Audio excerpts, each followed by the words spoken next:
I feel like Tom's been such an asshole that I don't want to do business with him. Like, his fans have been so annoying, but he's just an asshole. He's 30, so he's from this influencer generation where you hop online and the t-shirt sales and all that. Bro, if you had a little bit more respect, then maybe we could have worked something out, you know, but I just don't even want to do business with him. Fighting me gives him an opportunity to change his life forever. I don't even want to give him the opportunity. Just played his cards wrong with me personally. He's annoying to me. He's annoying to me. And that's my own personal, he annoys me. I get to you guys, you find it entertaining, but I find him annoying. And I just don't like him. And at the end of the day, if I give him the opportunity to fight me, I want to be so compensated. I want to say it, I want that you money, honestly. And that's just what it is. That's just what it is. Or else my life is perfect without him. I don't need him at all. And he needs me. And that's a good place to be in a negotiation. Okay, so I feel like narratives have been created that just truly aren't there.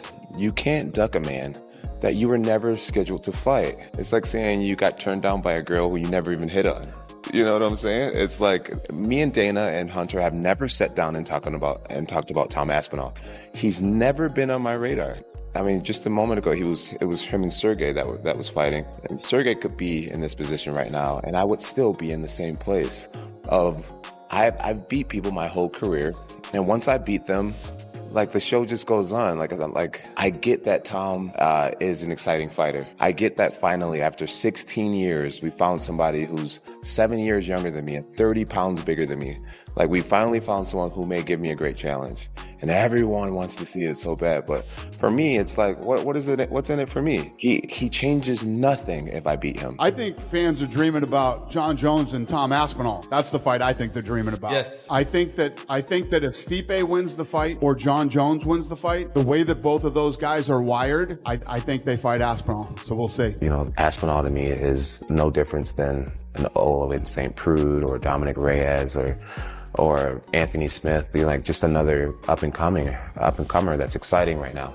And I'm not into gambling. Uncertainty around this fight largely stems from Jon Jones himself, widely considered the greatest fighter in MMA history.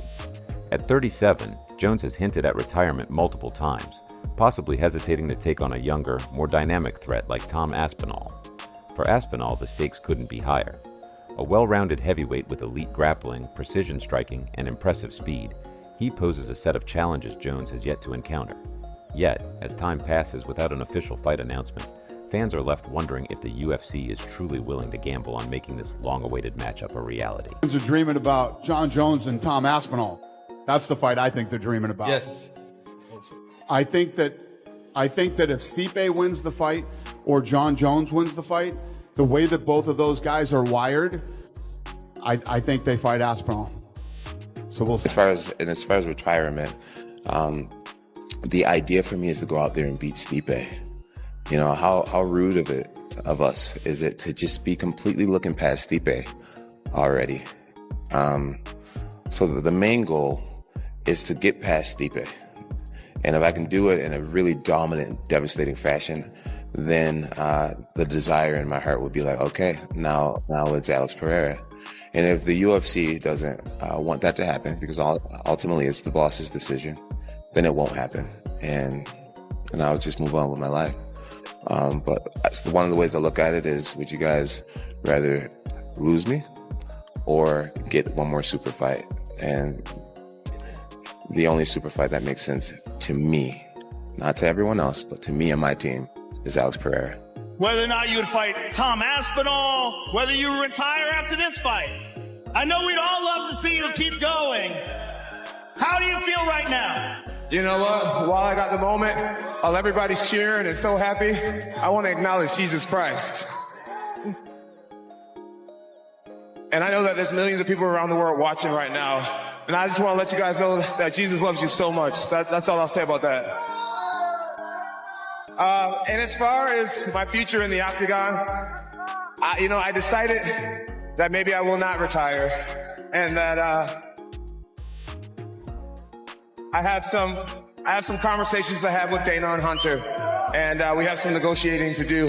And if everything goes right, maybe we'll give you guys what you want to see. I'm proud to be a great American champion. I'm proud to be a Christian American champion. Can you confirm the plan is the winner of Tom Aspinall and Curtis Blades fights the winner of Jon Jones, Stipe Miocic? Absolutely. If this fight falls through, Aspinall may end up facing another top contender to further cement his position, but no matchup can truly substitute the magnitude of facing Jon Jones. For Jones, it could mean retiring as the GOAT, leaving fans forever speculating about what could have been. Either way, the heavyweight division is poised for a major shakeup, with contenders like Sergey Pavlovich and Cyril Gane waiting in the wings, ready to seize their moment. Right? That's the boogeyman. Like, Jon Jones is the fucking boogeyman. When he fought Gustafsson, he had almost no training camp. They said he barely showed up. Talked to Jackson about it, and Greg Jackson was always like, he didn't even train for that fight. He pulled that fight off in the 4th and 5th rounds. That's when he really turned it up. So you're talking about a guy who hasn't even been training, and then you saw the real Jon Jones in the second fight. That's motivated Jon. That UFC 304, you defended your interim title. It can be quite rare to defend an interim title. Yeah. Helen Brown defended it twice. If a situation arose, would you be prepared to defend that title again? No, I ain't defending it again. I'm in a tough spot because Jon Jones is going to come back in a few months. So the Undisputed is going to be active. If the Undisputed is active, I should be fighting for the Undisputed next, and I won't move on that.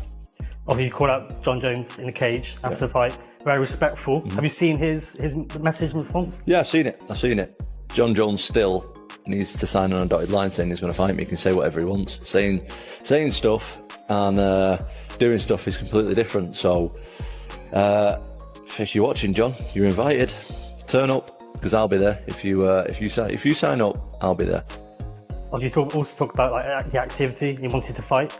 A name that's been mentioned is Alex Pereira. Is that a fight you actually think could happen? If it's for the Undisputed title, yeah, I'll fight anybody. Fight anybody for the Undisputed title. That's what I deserve. I deserve to fight for the Undisputed title next, so that's where that's going to be our next move for sure. If Jon Jones had the Tom Aspinall beating Curtis Blades. Tom Aspinall TKO'd Curtis Blades in a minute at the UFC 304.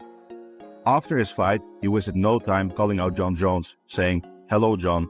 I've got nothing against you personally, but I just think I'm better than you. I just know that I can beat you in a fight, so I'm coming for you." Jon Jones has now responded to the call out, saying, "Supply and demand at its finest.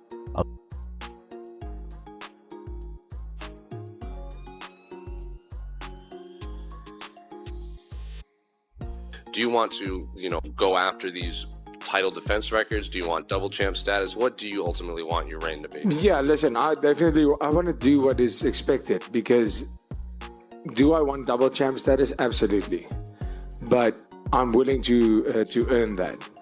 If there's contenders that make sense, I don't want to fight my contenders that doesn't make sense. Fighting Israel Adesanya makes sense. Fighting guys that deserve the title shots makes sense.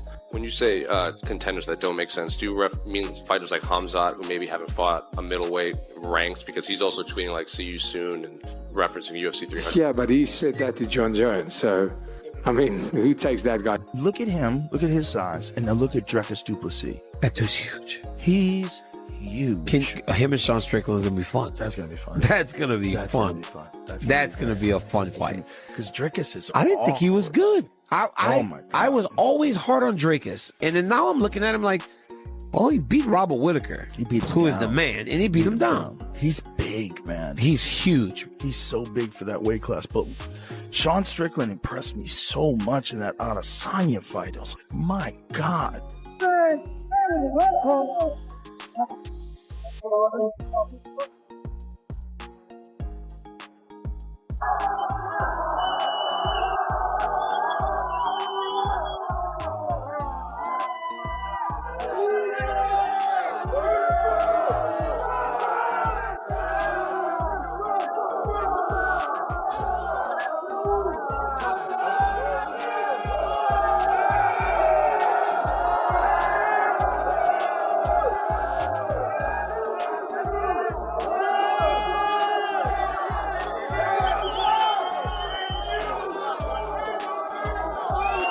How do you think he beat Shavkat? A lot of people who say, he had all that aura going into the last fight. Maybe he lost a little bit of it. I'm sure you got 5 rounds of knowledge to work off now. Do you feel even more confident in winning that fight now? Yeah, I mean, I was confident before the fight. So now you're just giving me the next 25 minutes to watch you and see what you do. And for us, I don't look at it as far as, everybody thinks that he's a RoboCop, right? He's a robot. He's going to walk through you. The fact that he didn't walk through him, everybody thinks he sucks now. But We don't look at that. We look at patterns. We look at our strategy and what we thought before the fight was going to work. And then we saw it play out in that fight, and we think it's still going to work. I don't think he's ever fought anybody like me. There's not a lot of guys that ever fought anybody like me. So once you get in the cage with me, it's different. And I think that he's going to get in the cage with me. He's going to realize it's different, and there's levels to this. I'm going to show the world that there's levels to this. I'm going to show the world why I'm the best welterweight in the world. Huge takedown from Aspinall. This is impossible. No!